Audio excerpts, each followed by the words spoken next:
Good morning, friends and family. It is Friday morning. Yay! It's not Friday, yay, like I'm off, but I am off for the first part of the morning and I am free. Meaning I'm not sleepy. I didn't just come back from work because all my mornings are like this. I'm from work, so I'm tired. I'm just ready to crash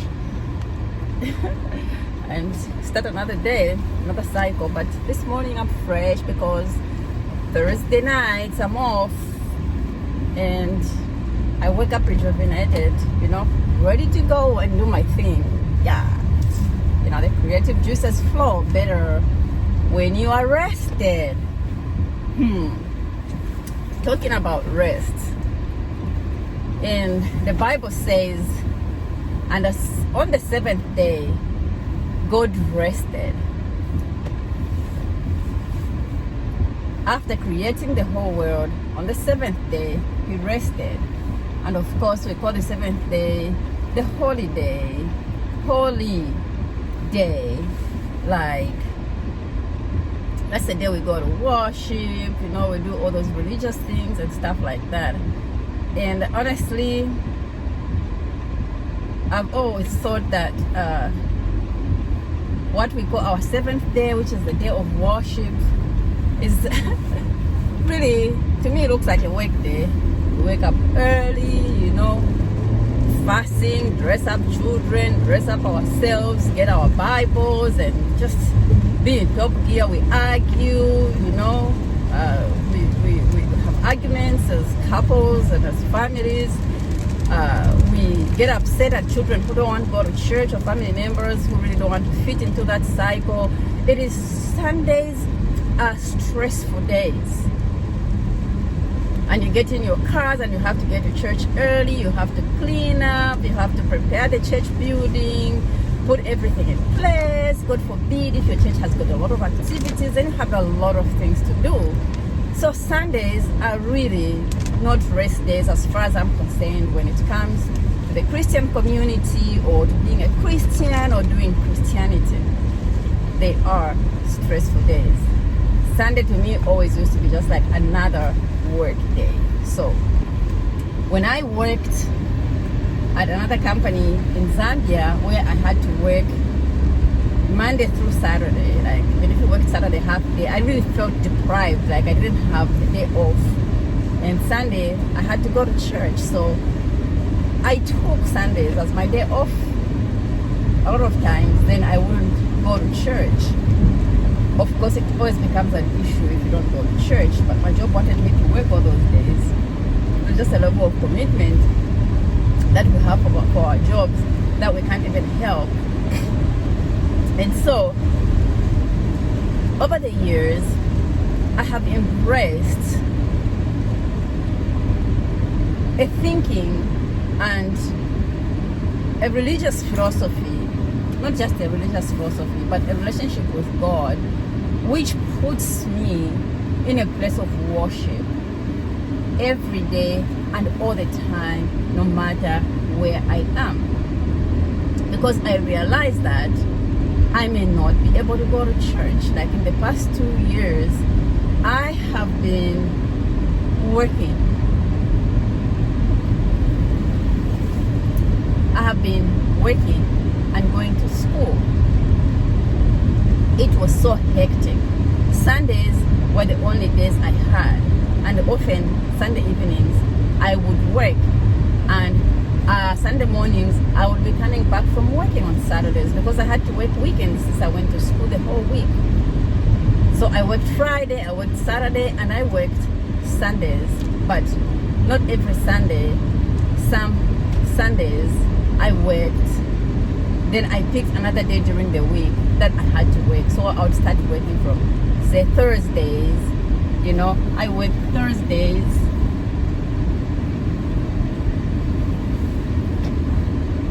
and I worked Fridays, and then I worked Saturdays, and then Sundays were the days I had to submit my homework because all the work that I couldn't do during the week because I was working, I absolutely had to sit down and do those few hours. So whenever I came from work on Sunday, I did not even sleep.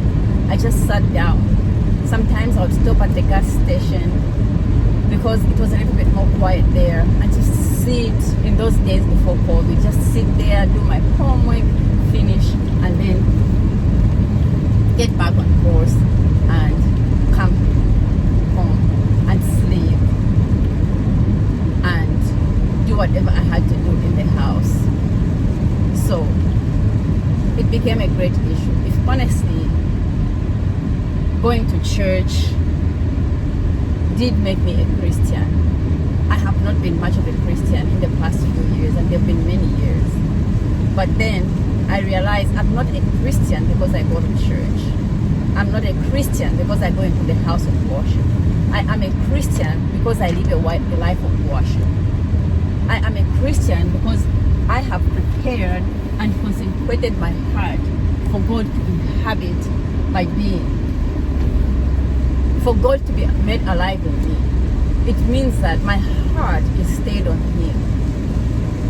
It means that I recognize Him in all my rituals, in everything that I do. It means that I look up to Him. It means that He is the center of my life. And every day I seek to do nothing less but to honor Him. And so that is how I have lived. That is how I have desired to live. That is what I have wanted to do. And that is what I have been doing.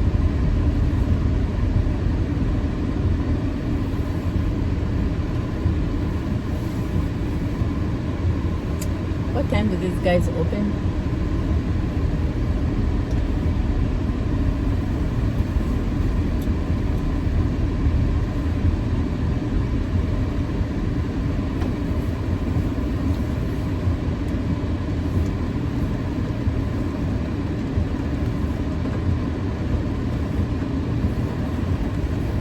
So I am thinking about all these things that I need to do, and everywhere that I need to go. And I am thinking, what time do these guys open? It's Monday to Saturday. I don't see the time. It's already 8 a.m.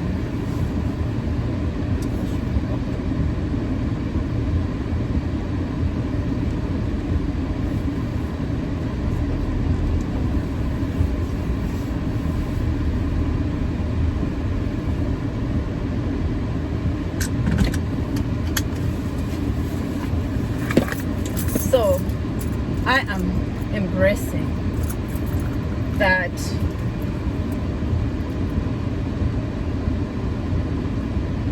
lifestyle, which shouldn't make me feel like because I have not had an opportunity to be in church, I'm not much of a Christian. I am embracing a lifestyle where my very heart should be the center of worship and praise to God, the beginning of consecration. Hi. We're not open today. Oh, you're not open today? What, because of the rain? It's supposed to rain all day, yeah. Oh, okay. All right.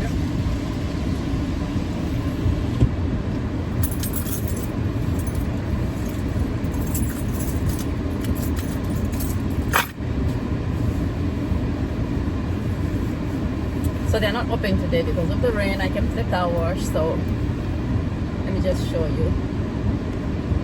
I came to the car wash, so I have to go back because they're not open.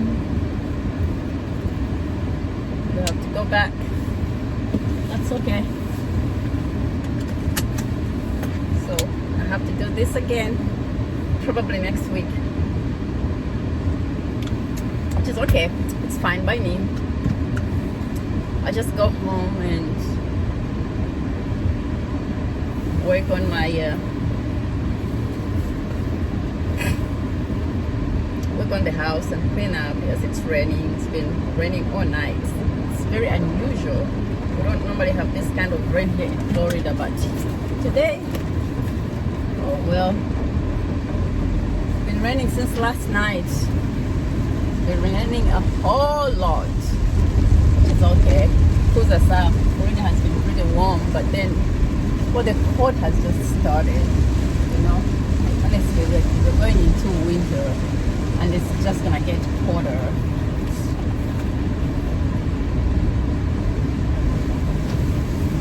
It doesn't get that cold, but it gets cold. Look at the rain. It's a lot. It's a lot of rain.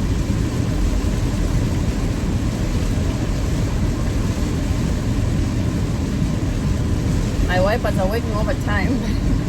That's okay. Yeah, so yes, there's McDonald's. All these places here around here remind me of the times I was studying, you know, all those years of hard work, books, you know, little money, court cases, you know, relationship chaos and everything else. God has seen me through all this. Honestly, were it not for my relationship with God, I could not survive all this. But I have survived. Honestly, I have been through thick and thin, and God has been on my side. And the church was sparse. There was no church I could rely on. The church I left years back, where everything went down and a lot of things happened. That church splintered and a lot of things happened in that church.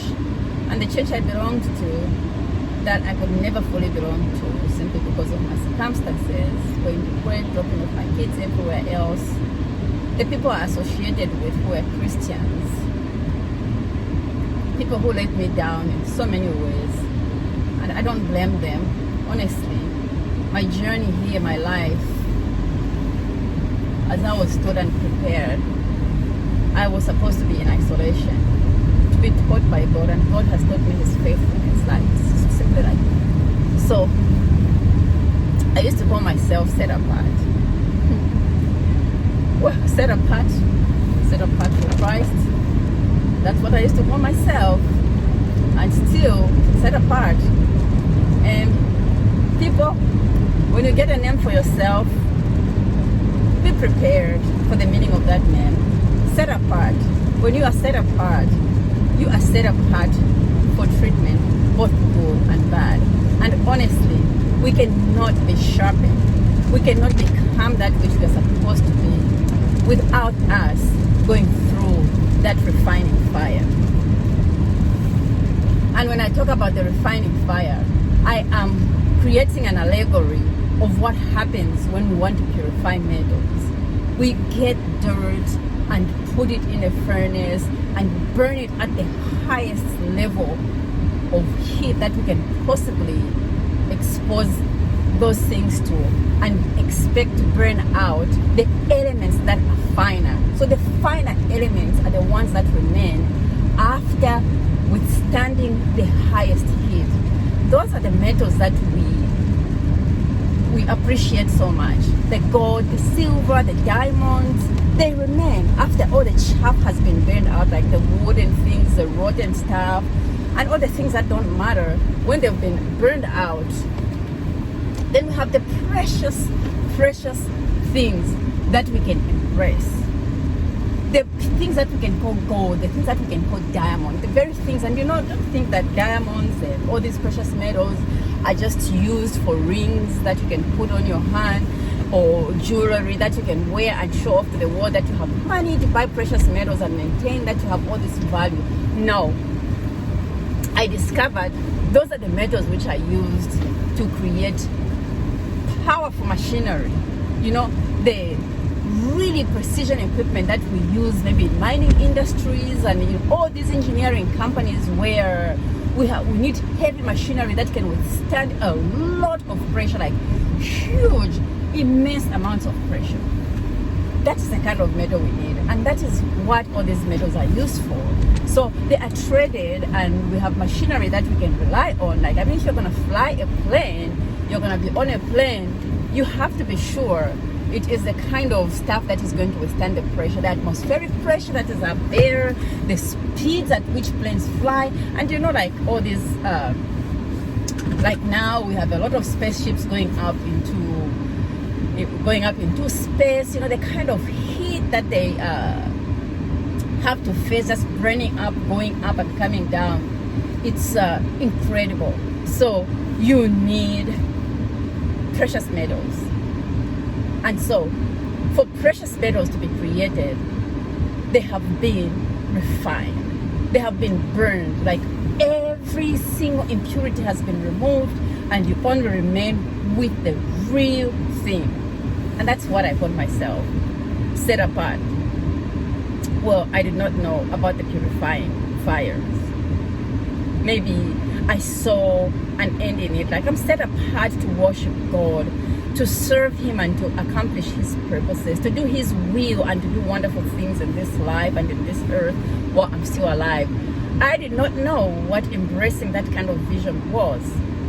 But in God's plan, it included going through refining fires, going through the furnace, and boy, have I been refined. My mind, my body, my spirit, my social life, my spiritual life, every single thing has gone through a refining fire. And sometimes you cannot go through a refining fire pulling other people along with you. Not everybody wants to go through a refining fire. And so sometimes God sets you apart and isolates you so you can face that fire. You know, like when you dig out a piece of diamond, like it's sitting in a rock, like, oh, we found the biggest rock ever. Yes. It is all by itself. It has so many carats or whatever it is. Whether it's gold, it's fine dust or whatever it is all by itself. And the refining fire puts it together. When it comes out, it is a whole. But you cannot drag something like, oh, let me drag this copper to be with me in the refining fire, or the silver is mixed with the gold or the diamond or whatever. No. The intensity of the heat is going to separate you whether you like it or not. And only what is real remains. And often you are on your own by yourself. And God in His timing will bring people close to you. People who can embrace you. People who can stay with you. People who can stand with you. So, refining fire. My heart's one desire is to be holy. Set apart for you, Lord. That is a lofty prayer. And when we say it, sometimes we don't know what we mean. But if we mean it, God is going to accomplish it. And sometimes it will take a long time. And sometimes we'll have to face decisions we would never have wanted to. I have walked alone from my marriage, from my husband. I have walked alone from friendships. I have walked alone from churches. I have walked alone from my country, from my people. I have walked alone from everything that I was comfortable with and I embraced so well. At this point in time, I can tell you, I am by myself. But all the things that I have learned, I am ready to be launched out. I have been refined. And I do not think that the process of refining finishes for as long as I am standing in God. God is my Lord, the God I worship, not in buildings made by the hands of men, not on a day set apart and sanctified, but the God that I worship everywhere I go, wherever I am, from the depth of my heart and my soul and my spirit. This whole world is a church. In my jobs, He is God. And even there, I show His sanctity. I choose to remain with Him. I choose to stand by Him. And I'm inviting you into that sanctuary. prescribe to my courses and live your best life